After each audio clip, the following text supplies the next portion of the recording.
Hey there manga viewers, today I'm going to be reviewing Volume 1 of Soul Eater by Atsushi Okubo.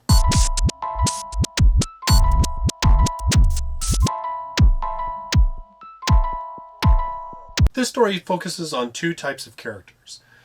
The Weapon Meisters, who forge weapons for Shinigami, which is the embodiment of death, and the weapons themselves, which have personalities and are able to transform into human form. In order to make a weapon suitable for Shinigami, the weapon must consume 99 human souls as well as the soul of one witch.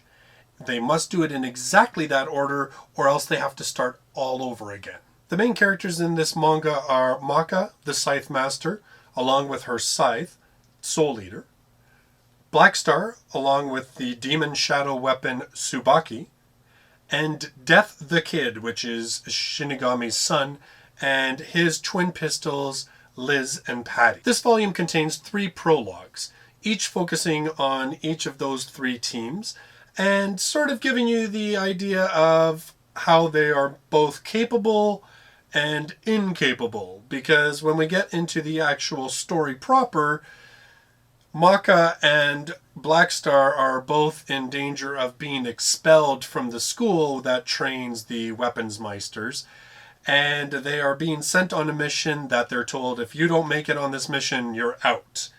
So the prologues kind of explain where they've had the difficulties and why they've found themselves in this situation. The whole premise is actually pretty cool.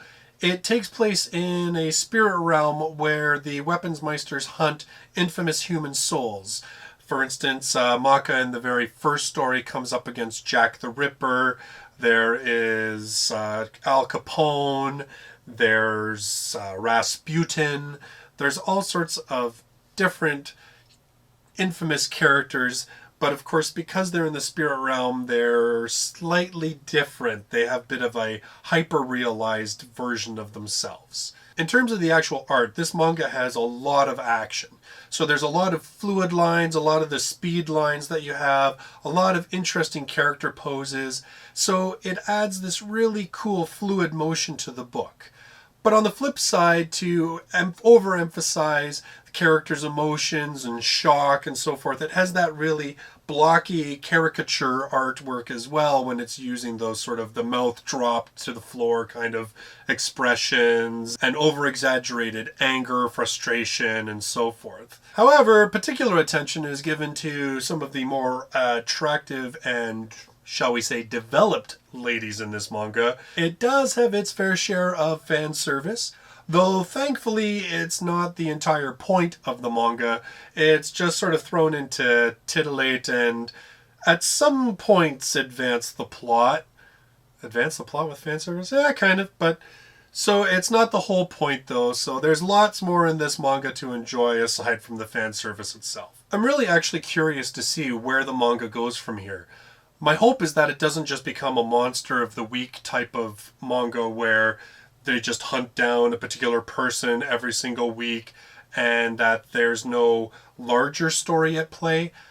Because of the world this takes place in, I think it would be really cool if they have a larger story, and I don't see any reason why they can't, because they've just left themselves wide open and able to go pretty much anywhere with this story. In general, the manga is a lot of fun.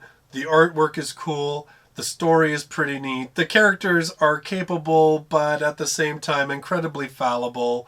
And even just the arguments between the Weapons Meisters and their weapons are a lot of fun, and there's a lot of cool interactions between the two of them. So I recommend Soul Eater. I really enjoyed this first volume, and it is definitely going to be on my continue to read pile. And there's actually an anime based on this, which I would be curious to check out. If you've read the manga or you've seen the anime, feel free to leave your comments on this video. Also remember, this channel has some other features too. We've got Anime Club on Mondays where we watch an anime and discuss a couple of episodes every week until we finish it. And then we also have the book club on Thursdays in which we read sci-fi novels, and every week we cover a couple of chapters and discuss them all. And all of those things are there for you to participate in and to leave your thoughts and opinions and have a lot of fun with. So I hope you like this video. I hope you think Soul Eater is kind of worth checking out. I certainly enjoyed it. So thanks for watching the video, everybody, and I will see you soon. Bye-bye.